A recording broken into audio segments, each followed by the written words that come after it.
Hi, welcome to the official series on etiquette for men and for women. Today I'm visiting the Casa Solada for an incredible experience of fine dining. Now, there are certain rules again we're going to have to look at first before we even move to our fine dining experience. In 1 Samuel, we are told that he lifts the poor and needy from the ashes and sits them among princes and kings. Now, in life, we grow and get better. One day, you will be appointed CEO. One day, your business will grow and you'll be seated. You'll be requested to dine with kings or governors. One day, you'll find yourself in a high office or a high position or high rank.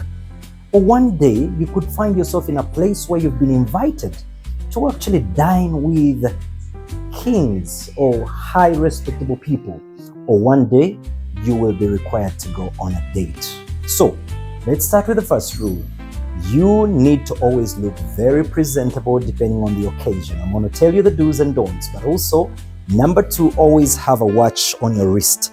Do not use that excuse of my time is on my watch, like my Japanese friends always say.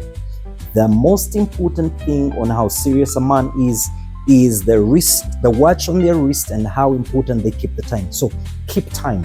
You don't set a meeting or a dinner meeting or date for 6 p.m. and show up at 6:30 p.m. with flimsy excuses of traffic jam and all that, etc., etc. No, always keep time. Always ensure, let it be a competition between a gentleman and a lady on who gets there in time. Gentlemen, it's usually helpful if you're there more in time because you're usually the host. And if it's a business official meeting, make sure, again, you keep time and get there in time. Now, let us firstly also deal with how we present ourselves when we are stepping out into places. Remember, first impressions make lasting impressions. And every time you step out, remember, you are a child of God. You're a representative of God. You are a full ambassador of God, whether you're a gentleman or a lady. Now, if you are getting dressed for a date or an official meeting, you must always dress appropriately depending on what you are going out for. Let's think for a moment. When you're going on a date, these are some of the things to quickly consider. 1, dates are always about attraction, confidence, and comfort, whereas an official meeting is about professionalism, trust, and presence. So your appearance should communicate respect. Let me say this again. Your appearance should always communicate respect before you even speak. When dressing for a date, it's very important that you wear a well-fitted plain shirt or polo, clean jeans or chinos, clean sneakers, loafers or smart shoes, light perfume. It should be light, but it must be felt, but light. Clean watch and minimal accessories. If it's a luxury dinner date, you want to consider blazer or fitted jacket. Neutral colors, always go for black, navy, white, or beige, gray. Then well-ironed trousers, leather shoes, or groomed. And then, of course, remember, the gentleman, you must have a well-groomed beard and hair. You must look good for whatever that function is. Now, these are the things to quickly avoid. Overly loud colors. Don't show up like a Christmas tree. Dirty shoes. Strong perfume. There's some people, you go and wear the perfume all over yourself and you walk you're like a walking piece of doom. Avoid that. Avoid oversized clothing. Avoid too much jewelry. And then for women, please, our etiquette. Listen, present yourself as elegant and use a comfortable outfit. Moderate makeup with a natural glow. Don't layer makeup on yourself like you are an visible ghost. Make sure it's subtle and beautiful enough. Heels or classy flats depending on the venue. Minimal but classy accessories. The hair should be neat and well arranged. Even if you came on a boda or tuku, make sure you're looking good enough. And of course, dress confidently but appropriately. Now, women, let's avoid this. Overdressing beyond the venue, excessive perfume, and comfortable outfits that affect confidence. You know those ladies that put on a skirt or a dress that is a little bit short and you keep wanting to try to pull it. So every time you're stepping out, you must know that when you're stepping out, you are writing your signature in the air and in the space where you're going into.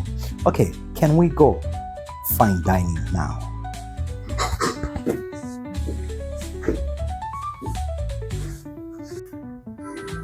So it's very important to note again that when you are fine dining, when you go out in a restaurant or hotel, make sure whatever you do is done in a very gentle, subtle manner, because class always does not scream. So everything just needs to be in a gentle manner. Remember, there's somebody on another table who's watching you. So they probably need to learn from you what you're learning on the Dr. Edwin Etiquette lesson. So now, again, we have all our cutlery spread out. Remember what we talked about? Ordinarily speaking, some people might opt to think of doing this. Remember, we say that, whereas that is okay, sometimes you seem like you're gagging yourself. You're trying to commit. Are you trying to commit suicide? No, there's no reason to commit suicide. So it's much better you just have it right on your laps. Yeah, you're getting ready, of course, to have the person going to attend to you come. However, let's have a refresher course once again on our cutlery. Remember, we talked about the outward in, where we have these as our butter knives, okay? Then this is for the soup, right? And this, if you're going to have fish, this is going to be the fish knife. And these are the main course cutlery. Main course knife, main course fork. There's a reason this is on the right, this is on the left. And some of you were asking, what if I'm left-handed? We'll talk about that. This is the fish fork. And that will be the salad fork. But hey, wait a minute. When I get to the end of my meal, what happens with all this cutlery? It's all gone, and then you have this front cutlery that would be for the dessert. And now we are ready to actually have our order made. Good afternoon, sir.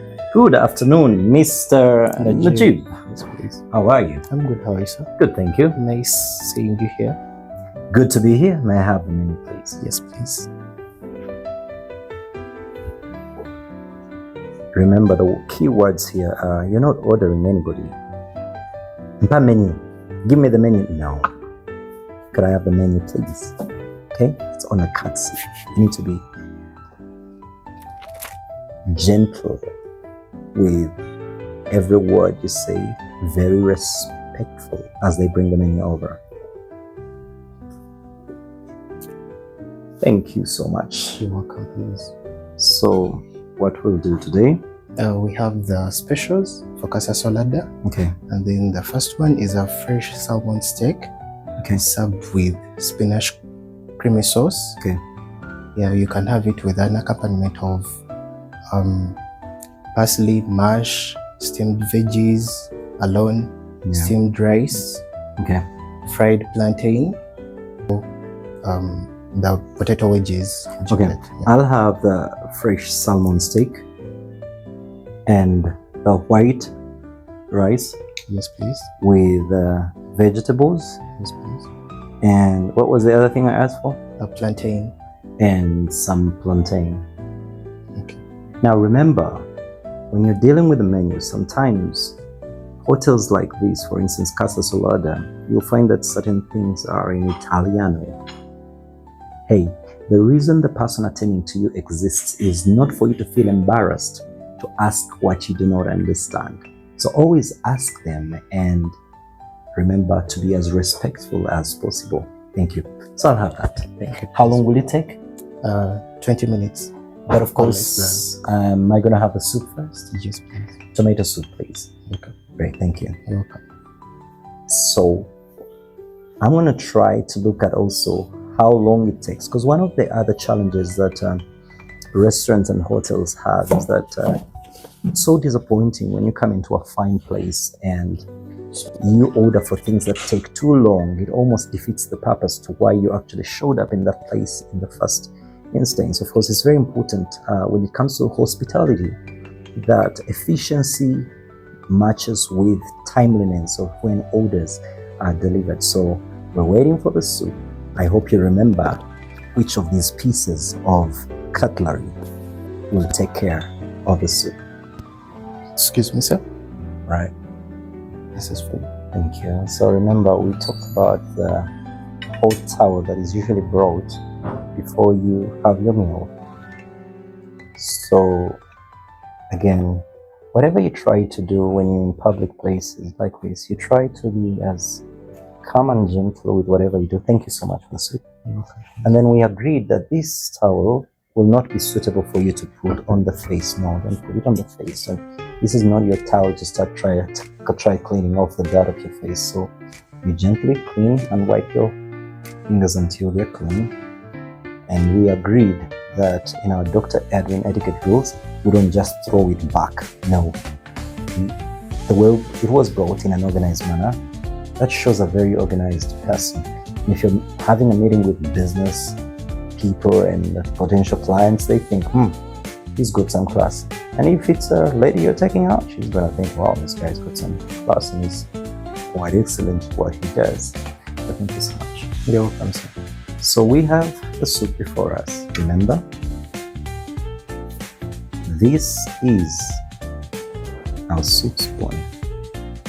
So when the soup comes, always make sure that you only take in as much as you feel comfortable. It might be so delicious, but avoid the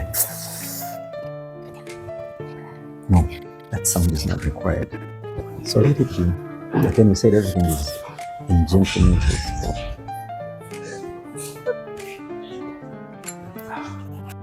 That's how you do it with the soup.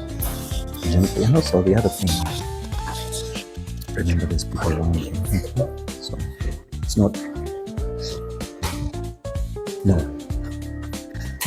no matter how hungry you are, try to make sure there's measured time frames between the spoon. Remember, we say that oftentimes your hand is not like this. No. Keep your hand right down here. That's how majestic men and ladies dine.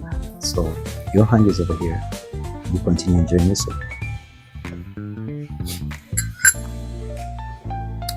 There's some bread over there.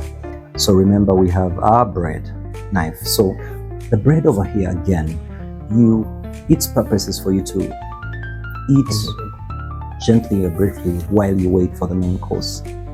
Don't find yourself overloading your tummy with all this bread. So you just eat what you can. So in this time, I'm just gonna go and have a piece of this.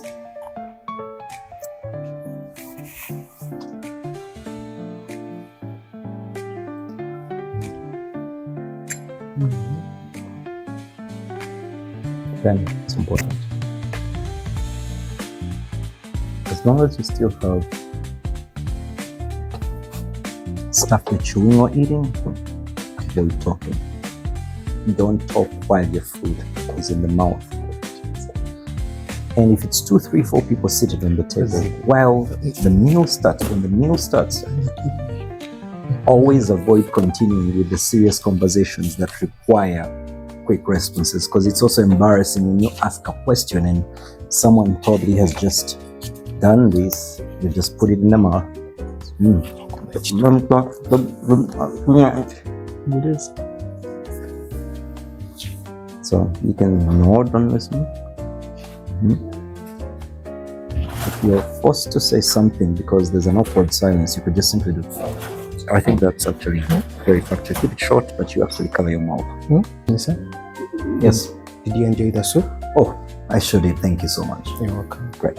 You ready for the main course? Very ready. Please. Remember, the idea here is that when the soup was presented on the bread, depending on your capacity to eat, but even oftentimes it's about etiquette that you don't consume everything before you. Excuse me. Right? Sub. Thank you. You're welcome. Should I open for you? Please. There you go. And now our main course meal is served. And of course, we're dealing with quite a lot here now. There is the thinking, what do I do with this bowl? So, Najib, Yes, please. help our viewers understand, when such a meal is served, what does somebody do with this bowl, for instance? It's always at your preference. You can decide to just pour down the meal on your plate, or you can just try And to would I pick use up a fork or a knife? with a fork. So I'll just gently hold it, Yes. slightly hot, then have them onto. All right. I can just gently put as much as I can take for the moment, and Yes, leave the rest, please. and I can put it down Yes, please. on the saucer. Yes. Okay, right here. All right. Thank you so much. You're welcome, sir. Good. Enjoy your meal. Thank you. You're welcome. Okay, so here we've got our spinach cream sauce, and we're gonna use this spoon to scoop just a little bit on it, wherever you prefer it, where your rice is going to be taken from. Of course, the portion, I know that my doctor doesn't really recommend carbs as big as this, but you notice that the portion is not that big, really. Now, we talked about the fish knife. However, in such cases, if the fish has bones, then you can use this knife. But when it's a boneless fish like what I ordered today, you can simply use this. So last time we were talking about the practicalities of this. So you see that? So ideally, you just cut through. Okay, so I'll just cut through. Now, we said if you are more comfortable with using your right hand, you can, okay, ordinarily speaking, you would just do this, right?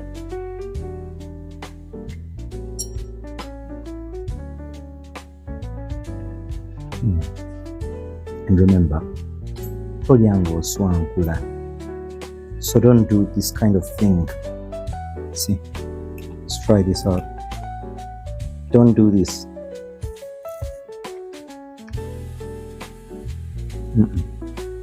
And please avoid talking while you're eating. And two, whether it's a date or a business dinner or luncheon, the serious conversation, like we say, it stops when the meals are brought. When the meals are brought, let it just be occasional light chats, and you proceed with your meal. However, we say that if you have a problem with eating with the left hand, you can just cut through whatever you want to eat. And when you're done with that, you just place your knife on the side and just stick it up in your right hand and continue. No one is going to arrest you for that. It's still decent enough. But just make sure you also take measurable portions into your mouth. You want to avoid gaping your mouth wide. It's good. Yeah.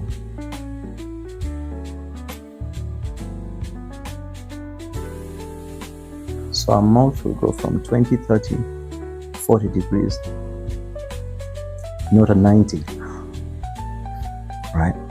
So you continue with your meal, and again, if you're comfortable with the right and the left, you just proceed again. There you go. But what you want to avoid when eating is, so let's say you're eating and the phone call comes in. Let's see. So we're going to try this out.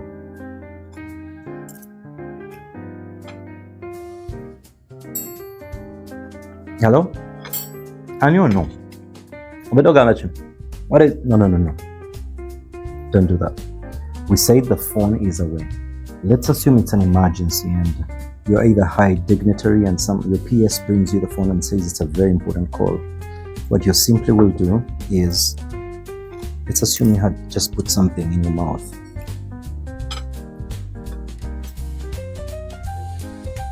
Get me the phone. You excuse yourself, excuse me. You hold your mouth. Hello. Gently, you don't shout. Yes.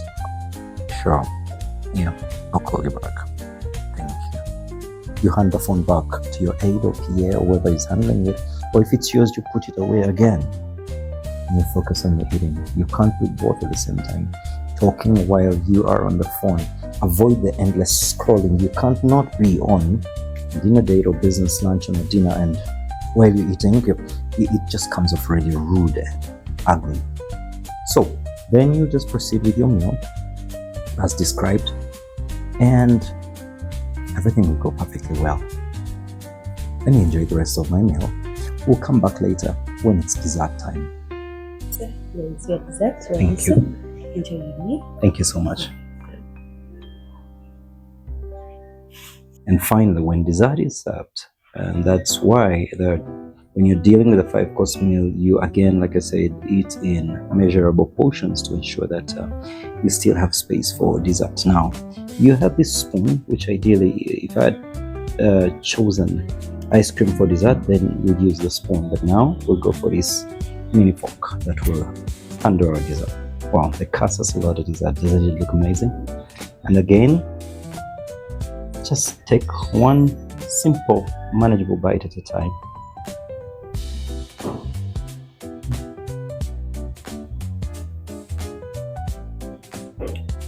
And as we come to the end of our fine dining etiquette today, this is simply impeccable. Remember that such moments, when they come in your life, you need to put your best foot forward so that your dignity is preserved, you're well respected among your fellow professionals or business counterparts or partners, or even if it was a date. I hope you're learning a lot from the Dr. Edwin Etiquette School and principles and thoughts. Let me know what more you want to learn about. For now, I'll enjoy the rest of my casa salada dessert. And our etiquette host this time, Casa Solada. If you want to visit Casa Solada, it's right on off the Wava Road. Just as soon as you've passed Speak Resort Munyonyo, right in the corner, you'll just see the Casa Solada signpost. This time you're in Kampala as a visitor from the diaspora. If you're in Uganda, that business lunch meeting or dinner date, or whatever it is, will make sense once you visit Casa Solada.